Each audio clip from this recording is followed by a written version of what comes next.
Nama Anwar Usman kembali disorot ketika sejumlah pihak mengajukan gugatan sengketa hasil Pilpres ke Mahkamah Konstitusi. Pasalnya, Anwar Usman sebelumnya dinyatakan melanggar etik karena meloloskan keponakannya yakni Gibran menjadi calon wakil presiden. Terkait hal ini, juru bicara MK Fajar Laksono memastikan bahwa Anwar Usman tidak akan terlibat dalam perkara gugatan hasil Pilpres. Fajar menyebut bahwa MK menaati putusan Mahkamah Kehormatan Mahkamah Konstitusi soal sanksi etik berat terhadap Anwar Usman. MK telah menyarankan paman Gibran tersebut untuk tidak mengikuti sidang perselisihan hasil pemilihan umum yang dilayangkan kubu Anies dan Ganjar.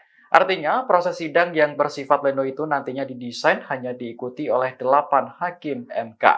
Namun, untuk sengketa pemilihan legislatif atau pileg, Anwar masih ikut dalam proses sidang dan pengambilan keputusan.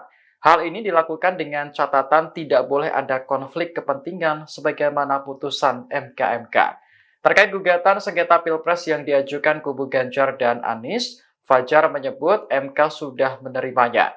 Nantinya proses persidangan akan dimulai setelah 25 Maret 2024. Diketahui kubu Ganjar dan Anies kompak mengajukan gugatan hasil Pilpres ke MK karena dinilai penuh kecurangan. Kubu Anies berharap dilakukan pemilu ulang tanpa Gibran, sementara kubu Ganjar meminta agar Prabowo Gibran didiskualifikasi. Download Tribun X sekarang, menghadirkan lokal menjadi Indonesia.